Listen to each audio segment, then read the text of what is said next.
दोस्तों, आजकल दांतों में दर्द का कारण सिर्फ दांतों में सड़न नहीं होता। दांत में दर्द, कनकनाहट इसलिए भी आ सकता है कि अगर आपके दांत घिस जाते हैं। कई बार ऐसा होता है कि दांत ऊपरी हिस्से से घिस जाते हैं, जिसे हम टूथ एट्रिजन कहते हैं। कई बार ये होता है सुपारी खाने की वजह से, गुटखा खाने की वजह से या दातुन करने की वजह से ऊपरी लेयर घिसते हैं। और कई बार ऐसा होता है कि हमारे मसूड़े और दांत जहाँ पे मिलते हैं वहाँ पे भी दांत घिस जाते हैं। जब इस एरिया में दांत घिसते हैं तो उसको बोला जाता है सर्वाइकल एब्रेजन। तो ये कारण भी हो सकते हैं आपके दांतों में दर्द या कनकनाहट का।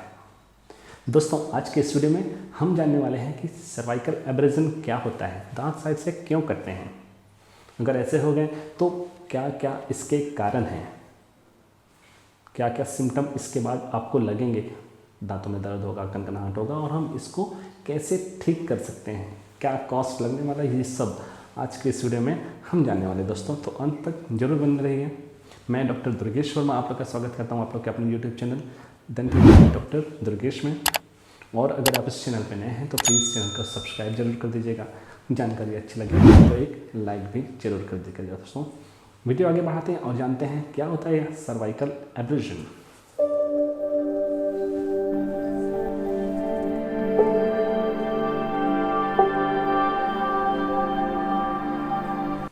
दोस्तों, सर्वाइकल एब्रेजन में सर्वाइकल शब्द का अर्थ होता है हमारे दांत का वो हिस्सा जो हमारे मसूड़ों के पास मिलता है। इस एरिया को हमारे दांत का सर्वाइकल हिस्सा बोला जाता है। जब दांत का ये वाला हिस्सा किसी कारण से घिस जाता है, जनरली वी शेप में ये घिस जाता है या कट जाता है, दांत के इस हिस्से के घिसने या कटने को ही सर्वाइकल एब्रेजन कहा जाता है। दोस्तों, जनरली ये हमारे सामने वाले दांत कैनाइन में, प्रीमोलर में ज़्यादातर देखने मिलता है। जो प्रीमोलर में भी मिलता है लेकिन ज़्यादातर कैनाइन और प्रीमोलर में ये हमको देखने के लिए आसानी से मिल जाता है। दोस्तों, अब हम जानेंगे कि अगर सर्वाइकल एब्रेजन हो गया है तो वो क्यों हुआ है।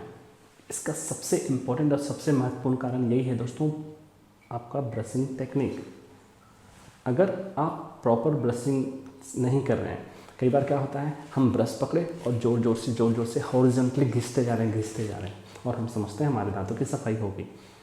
आपके दांतों की सफाई तो पहले चीज़ अच्छे से नहीं हुई, और दूसरा आप अपने दांतों को और नुकसान पहुंचा दिए। हॉरिजॉन्टल और जोर से ऐसे पकड़ के घिसने से क्या होता है, हमारे मसूड़े भी घिस जाते हैं और सर्वाइकल एब्रेजन मतलब दांतों के सर्वाइकल वाला हिस्सा भी घिस जाता है। जनरली वी शेप में ये घिस जाता है जोर से हॉरिजॉन्टल ब्रश करने की वजह से। तो सबसे पहला चीज़ तो ये हो गया। दूसरा, अगर हम ब्रश जो है वो हार्ड यूज़ करते हैं, अगर हम हार्ड ब्रश यूज़ कर रहे हैं और ज़ोर से साथ में घिसे जा रहे हैं तो 100% हमारा दांत कटना ही है। तो आपको कोशिश करना है सॉफ्ट ब्रश यूज़ करें, उससे सर्वाइकल एब्रेजन जैसे कोई समस्या आपको नहीं आती। और ड्यूरेशन का भी ध्यान रखिए, आपको 3 मिनट मैक्सिमम दांतों की सफाई के लिए ब्रश करना है, उससे ज़्यादा नहीं।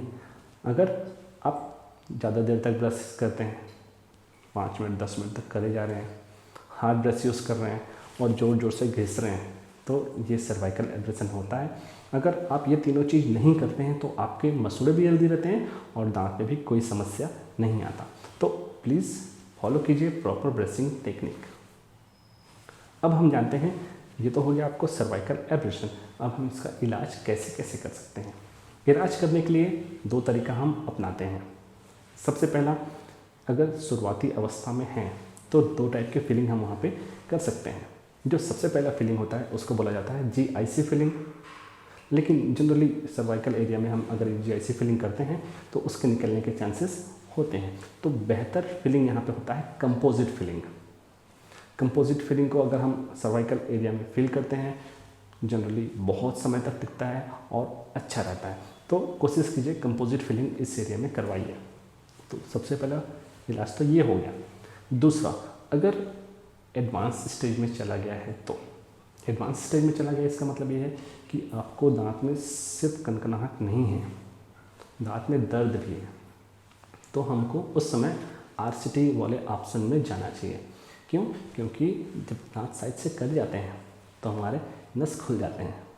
नस खुलने की वजह से आपको पेन होता है, तब नॉर्मल फीलिंग से काम नहीं चलने वाला है। आपको उस समय RCT करवाना चाहिए। RCT के बाद वहाँ पे प्रॉपर कवर या कैप लगवा लेना चाहिए। जो आपको सर्वाइकल एब्रेजन के बाद फील होता है जिस उसमें है, अगर शुरुआती स्टेज में है, हल्का हल्का कनकनाहट आपको फील होते रहेगा। हल्का कनकनाहट है, आप जैसे ब्रश ट्रीटमेंट बताया फिलिंग करा के उसको ठीक कर सकते हैं। अगर आप उसको छोड़ दिए और अपना टेक्निक फिर वैसे ही रखें तो सर्वाइकल एब्रेजन जो है वो आगे बढ़ते जाएगा।